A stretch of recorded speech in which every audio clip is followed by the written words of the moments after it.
All right, welcome. Today, we've got an absolutely incredible story for you. I want you to imagine a single military unit that has served not one, not two, but three different empires over 160 years. Its name has been a moving target, constantly changing, but somehow its core identity, its spirit, has stuck around. So, how on earth is that even possible? Well, that's what we're going to dig into today. And that right there, that's the big question, isn't it? It's a real paradox. How can a single military regiment survive for over 160 years, serve three different empires, and keep changing its name, but still be the same unit? I mean, when everything around you is shifting, your leaders, your country, even your own name, what's left? Let's trace this incredible journey together and see if we can figure it out. So here's the quick and dirty timeline. It all kicks off way back in 1858 as Jacob's Rifles on the wild frontier of British India. Fast forward a bit, they're fighting in World War I for the British Empire, then boom, 1947 hits, the partition of India, and they're transferred to a whole new nation. And today, they're still serving as a decorated battalion, but now in the Pakistan Army. What a journey, right? All right, let's dive into Chapter 1, Jacob's Rifles are born. To really get this, we have to go all the way back to the very beginning, to the mid-19th century, on a pretty tough and dangerous frontier. So the whole thing was started back in 1858 by this really charismatic guy, Brigadier General John Jacob. His mission was, well, it sounded simple, but it was anything but. Keep the peace on the super volatile Sindh frontier. He raised this unit, called it Jacob's Rifles, and they were based in a town that, fun fact, would eventually be named after him, Jacobabad. But here's what made them truly unique right from the get-go. They were what's called slaughter infantry. Now, what does that mean? It's a system where the soldiers actually had to provide their own horses and equipment. Think about that. This was pretty common for cavalry units, but for infantry? No way. In fact, Jacob's Rifles were the only slaughtered infantry in the entire Indian Army. That really set them apart. Okay, so they had a unique start, but as we all know, a regiment's real reputation isn't made on paper, it's forged in global conflict. And believe me, Jacob's Rifles were about to get tested, earning a pretty formidable name for themselves way beyond that little frontier town. I mean, look at this resume. First up, the Second Afghan War. They took heavy casualties at the Battle of Maiwand, but they proved just how resilient they were. Then, in 1900, they're deployed all the way to China as part of the force putting down the Boxer Rebellion. And then comes the big one, World War I, where they serve pretty much across the globe, from Germany's to Africa to Palestine. We're talking about a force that was tested on 3 different continents. Absolutely wild. And through all of these massive global conflicts, a huge part of their identity was actually visual. You could spot them. As this quote says, the red trousers were a distinctive feature. Their uniform was totally iconic, and it made them stand out on any battlefield. Just try to picture this for a second. You've got this rifle green turban and a matching tunic, which is called a kurta. But then, bam, you've got these super distinctive red trousers. This wasn't just a uniform. It was a statement. It was a visual calling card, tying them directly to their Baluch heritage. All right, so let's take stock. We've got a one-of-a-kind origin story, a battle-hardened reputation, and a super iconic look. Which brings us to the most confusing part of this whole saga, the ever-changing name.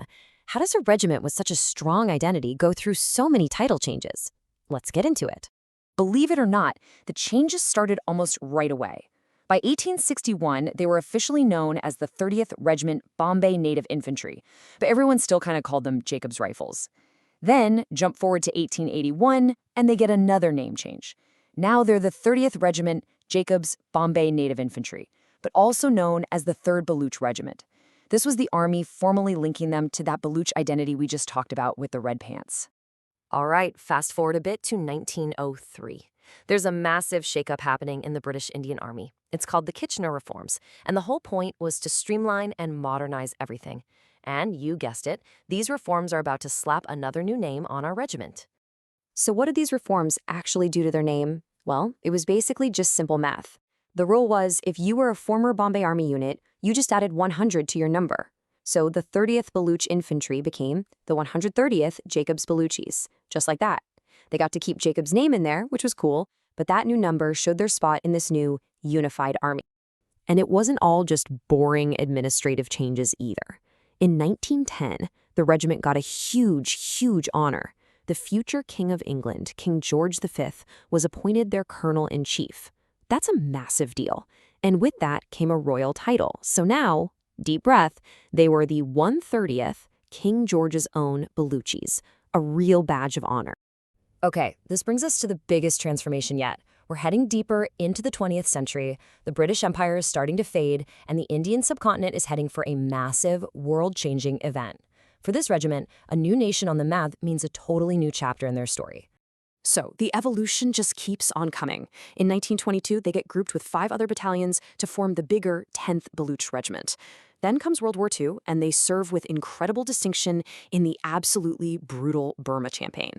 And then, 1947, the partition of India. It's a seismic event that splits the subcontinent. And in this great division, our regiment is allocated to the newly created Pakistan Army. Just like that, their entire world changed.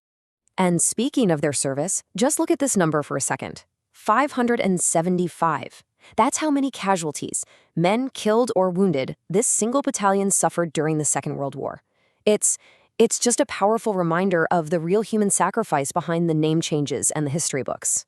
But even after joining a new army, the story doesn't stop. By 1956, after some more reorganizing, they're redesignated as the 12th Battalion, the Baluch Regiment, or 12 Baluch for short.